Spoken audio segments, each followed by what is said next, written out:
उद्याच्या आंदोलनाची पूर्वतयारी म्हणून काल दुपारपासून मी वेंगुर्ला, देवगड, मालवण या परिसरामध्ये फिरून बागायतदारांच्या भेटीगाठी घेतोय. काजू उत्पादक असतील, आंबा उत्पादक असतील, या सगळ्यांना भेटून त्या मोर्चाची पूर्वतयारी करतोय.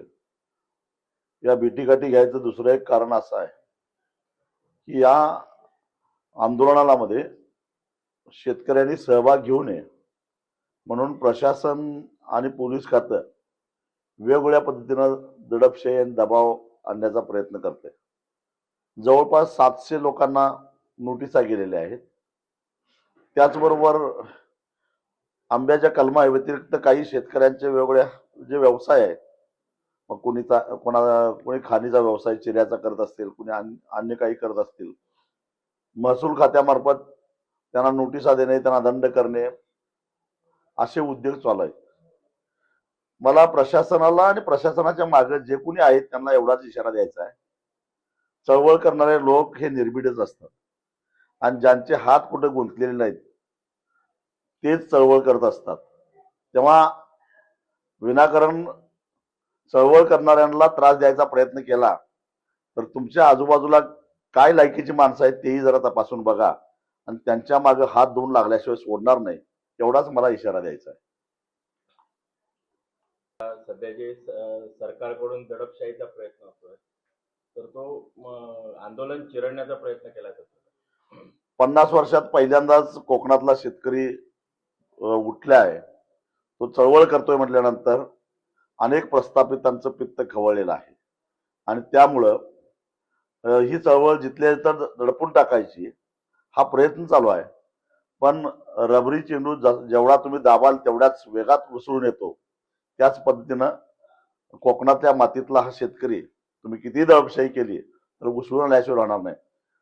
आणि जोपर्यंत केंद्र आणि राज्य सरकार मिळून आंबा आणि काजू उत्पादक शेतकऱ्याला मदतीची घोषणा करणार नाही तोपर्यंत सरकारला आणि सरकारचं समर्थन करणारे हे जे काही चमचे बिमचे आहेत त्यांना सळो की पळो केल्याशिवाय सोडणार नाही. भेटीनंतर म्हणजे ज्या पद्धतीचे व्हिडिओ सापडले त्याच्यानंतर मुख्यमंत्र्यांनी काल आपलं स्पष्टीकरण देताना असं म्हटलंय की नुसतं भेटलं म्हणजे आरोपामध्ये सिद्ध होत नाही, मात्र ज्यांनी पाणी दिलंय त्यांच्यावर देखील त्यांचे पुरावे देखील आपल्याकडे आहेत, मात्र त्यांच्यावर आम्ही काय करायचं, नुसतं भेटून कुठल्याही गोष्टीचे आरोप सिद्ध होत नाही. फोटो तर काय मुख्यमंत्र्यांचे सुद्धा खरा त्यांच्याबरोबर आहेतच, त्यामुळे ते तसं म्हणणारच.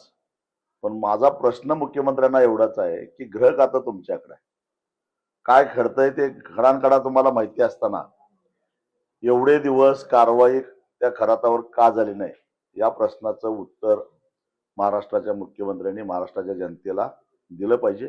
कारण शेकडो आमच्या भगिन्यांचं यौन शोषण झालेलं आहे आणि ते होत असताना गृह खातं काय करत होतं, गृह खात्यानं काय तत्परता दाखवली, या प्रश्नाचं उत्तर मुख्यमंत्र्यांना टाळता येणार नाही. काय ते साखर कारखाने जसं काटा मारतात त्याचे पुरावे मुख्यमंत्र्यांच्याकडे आहेत पण ते योग्य वेळी बाहेर काढायचे म्हणून ठेवलेत, तसं खरातांचे पुरावे सगळे असताना योग्य वेळी बाहेर काढायचं म्हणून ठेवलेत का जपून?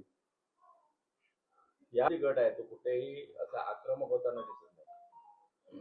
मला माहित नाही का, खरं तर हे काम आहे विरोधी पक्षाचं.